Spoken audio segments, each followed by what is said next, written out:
Alright, be honest. Have you ever wondered if your phone knows a bit too much about you? Like, why does it suggest pizza places when you didn't even say you were hungry? Or how it magically knows the exact item you almost bought yesterday? Well, you're not alone.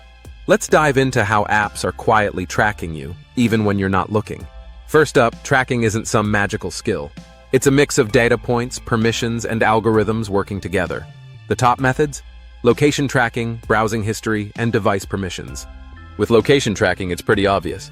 You're giving your apps access to GPS. Every time you check the weather, use Google Maps, or get that coffee shop notification, location data is pinging back and forth.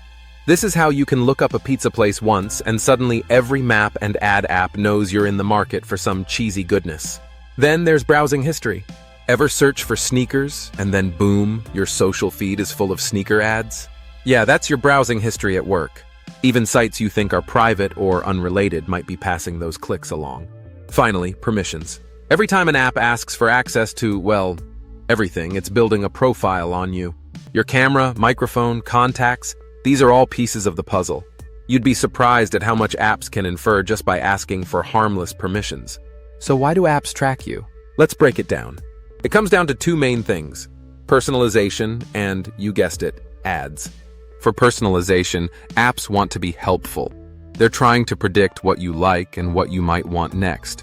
It's why Netflix knows exactly which show you'll binge next, or how your music app builds you a playlist that feels like it read your mind. And then, there's advertising. Ads are big money. Companies pay big bucks to show you stuff you're more likely to buy, which is why apps build these detailed profiles. They know where you've been, what you search for, and yes, even what you nearly bought. Imagine walking by a store and your phone gets a message saying, "Don't you need some more toothpaste?" Feels almost psychic, right? Alright, let's clear up some common myths. First, incognito mode makes me invisible. Nope. Incognito hides your browsing history from you, not from the websites you visit or your internet provider. They can still see what's going on. It's like putting on sunglasses and thinking no one else can see you. Another myth? Turning off GPS stops all tracking. Hate to break it to you, but apps can still estimate your location through Wi-Fi signals, cell towers, and even Bluetooth. It's like they have their own backup plan. And unless you're disconnected entirely, they can often get a decent idea of where you are. How about this one? My phone isn't listening to me because I don't give it permission. Well, mostly true. But some apps can still use inferred data, like by seeing what you search, watch, and click. They don't need audio to know your interests when your clicks do the talking for you. So what can you actually do to limit tracking?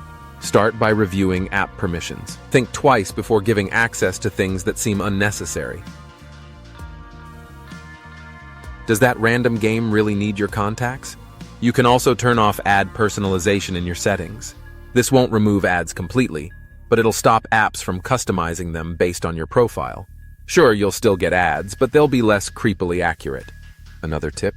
Avoid logging into multiple apps with the same social media account. When you log in with Facebook or Google, you're giving away a lot of your activity.